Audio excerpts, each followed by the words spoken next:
ಆತ್ಮೀಯ H16 news ಅರ್ಥಾತ್ ಸೀತಾರಾಮ್ ನ್ಯೂಸದ ವೀಕ್ಷಕರೇ, ನಾನು ನಿಮ್ಮವ ಎಂ ಆಯುಧ ಮಲ್ಲಪ್ಪ ಜೊತೆ ಅವರು. ತಾವು ಈಗ ಸುದ್ದಿಗಳ ಲೋಕಕ್ಕೆ ಎಂಟ್ರಿ ಹೊಡಿತಾ ಇದ್ದೀರಿ.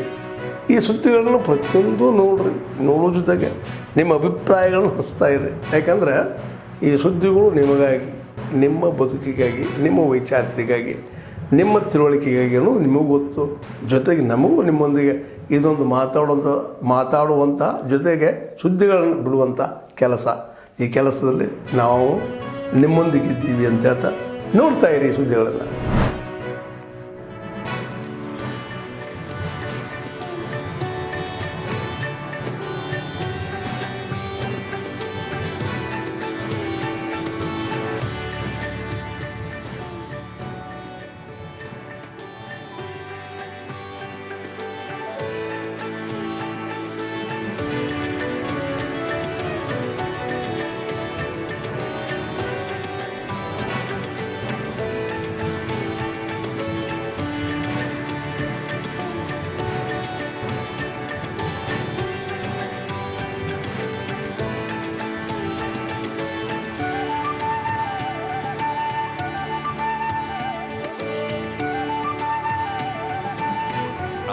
तथा राज्यों और केंद्र शासित प्रदेशों द्वारा 10,000 प्राथमिक कृषि साख समितियों को जन सेवा केंद्र और पीएम किसान समृद्धि केंद्र में विकसित किया गया है, जिससे किसानों को सभी आवश्यक सेवाएं एक ही स्थान पर मिल रही हैं।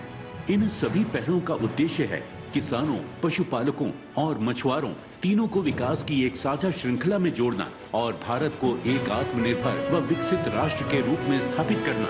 आज के इस ऐतिहासिक अवसर पर माननीय प्रधानमंत्री जी द्वारा देश के किसान भाई बहनों के लिए 42,000 करोड़ रुपयों से अधिक की कृषि परियोजनाओं श्री मिनपोंग कृषि धन धान्य जिले से इस पेंटिंग में भी किसान ही की छवि, लहसुन पापड़, आंवला कैंडी, मुरब्बा आदि भेंट कर वैक्स से बने कैंडल्स माननीय प्रधानमंत्री जी को पहुंच बढ़ाना है। सेवाएं आरंभ की हैं जिनके लिए आप प्राप्त कर रहे हैं ये प्रमाण पत्र। आपका हार्दिक आभार है। पिछड़ों को प्राथमिकता मिलती है तो उसके नतीजे भी बहुत अच्छे मिलते हैं। आज आकांक्षी जिलों में माता मृत्यु दर कम हुई है, बच्चों का स्वास्थ्य सुधरा है, पढ़ाई का स्तर सुधरा है। कितने ही पैरामीटर्स पे ये जिले अब अन्य जिलों से बेहतर कर रहे हैं। साथियों, अब इसी मॉडल पर हम खेती के मामले में पिछड़े देश के 100 जिलों का, जो खेती के क्षेत्र में बाकी चीजों में आगे होंगे, ऐसे 100 जिलों का हम विकास करना चाहते हैं, उस पर ध्यान केंद्रित करके काम करना चाहते हैं। पीएम धन धान्य कृषि योजना की प्रेरणा वही आकांक्षी जिलों का मॉडल है। इस योजना के लिए 100 जिलों का चयन बहुत सोच समझकर किया गया। 3 पैरामीटर्स पर इन जिलों का चुनाव किया गया। पहला, खेत से कितनी पैदावार होती है। दूसरा, एक खेत में कितनी बार खेती होती है। और तीसरा, किसानों को लोन या निवेश की कोई सुविधा है और है तो कितनी मात्रा में। साथियों, हमने अक्सर 36 के आंकड़े की चर्चा सुनी है। हम बार बार कहते हैं उनके बीच तो 36 का आंकड़ा, लेकिन हर चीज को हम चुनौती देते हैं, उसको उल्टा करते हैं। इस योजना में हम सरकार की 36 योजनाओं को एक साथ जोड़ रहे हैं।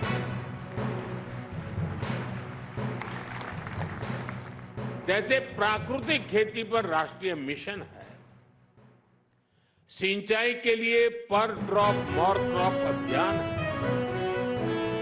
तेल उत्पादन को बढ़ाने के लिए तिलहन मिशन है।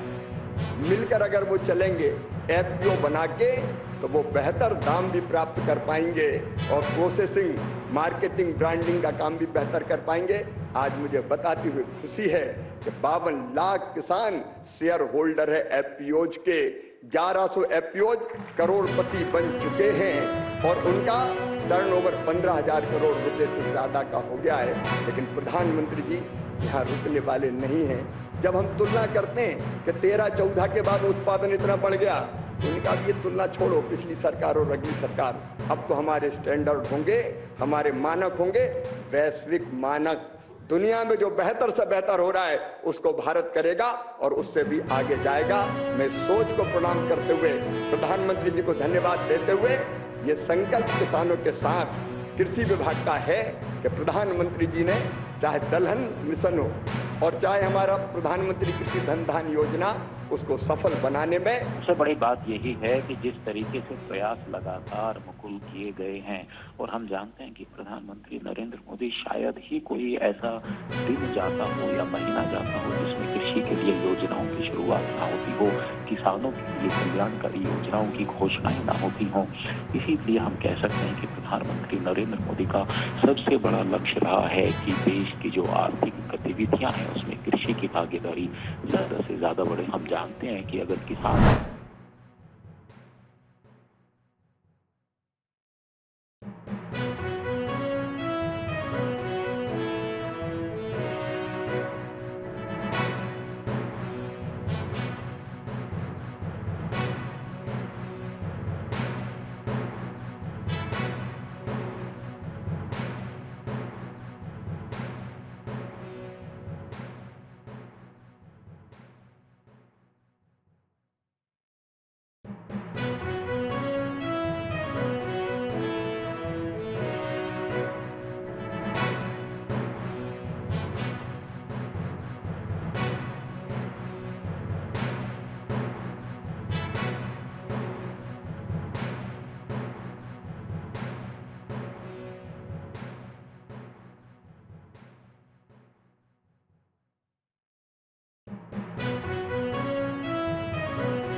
ಪ್ರೋಗ್ರಾಂ ಬಡತನದಿಂದ ಮೇಲೆತ್ತಿದ್ದಾರೆ.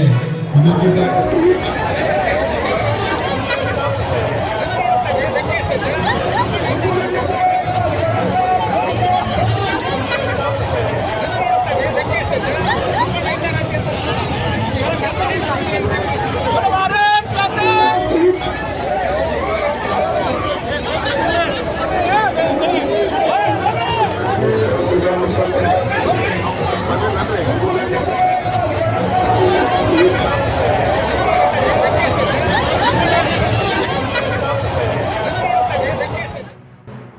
ಜೋಡಿಸ್ಕೊಂಡು ಕೆಲಸ ಮಾಡ್ತಾ ಇದ್ದೇವೆ.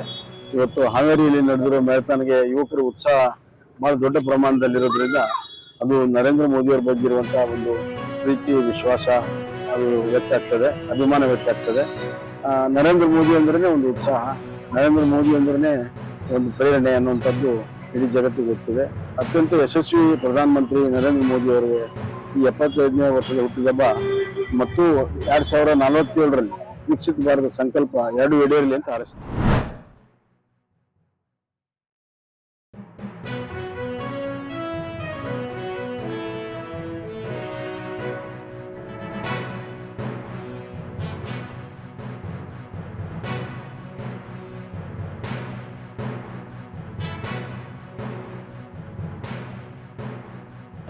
अखिलेश जी का फेसबुक अकाउंट में वो एक्शन फेसबुक ने लिया है, गवर्नमेंट का उसमें कोई एक्शन नहीं है। उनके अकाउंट पे कोई एक बहुत ही अब्यूजिव पोस्ट लगा हुआ था, जिसके कारण फेसबुक ने अपनी जो उनकी खुद की पॉलिसी होती है उसके तहत उन्होंने एक्शन लिया, उसमें सरकार का कोई रोल नहीं है। ಆತ್ಮೀಯರೇ, ಎಲ್ಲ ಸುದ್ದಿಗಳನ್ನು ನೋಡಿದ್ರಲ್ಲ, ಏನು ಅನಿಸ್ತು ನಿಮಗೆ? ಇದರಲ್ಲೇ ನಿಮ್ಗೆ ಲೈಕ್ ಆಗಿರ್ಬೋದು, ಡಿಸ್ಲೈಕು ಆಗಿರ್ಬೋದು, ಕಾಮೆಂಟ್ ಬೇಡಪ್ಪ ಅಂತೂ ಅನಿಸಿರ್ಬೋದು, ಕಾಮೆಂಟ್ ಮಾಡಬೇಕಪ್ಪ ಅನಿಸಿರ್ಬೋದು, ಶೇರ್ ಮಾಡಬಾರ್ದಪ್ಪ ಅನಿಸಿರ್ಬೋದು, ಮಾಡಬೇಕು ಅನಿಸಿರ್ಬೋದು. ಏನಾದರೂ ಆಗಲಿ ಶೇರ್ ಮಾಡ್ತಾಯಿರಿ, ಈ ನ್ಯೂಸ್ಗಳನ್ನ ಹಂಚ್ತಾ ಇರಿ, ಜೊತೆಗೆ ಇದಕ್ಕೆ ಸಬ್ಸ್ಕ್ರೈಬ್ ಆಗ್ತಾಯಿರಿ ಅಂತ ಹೇಳ್ತಾ H16 ನ್ಯೂಸ್ ಅರ್ಥಾತ್ ಹೇ ಸೀತಾರಾಮ್, ಇದು ಸತ್ಯದ ಕೈಗೆ ನಡಿ. ವಂದನೆಗಳು.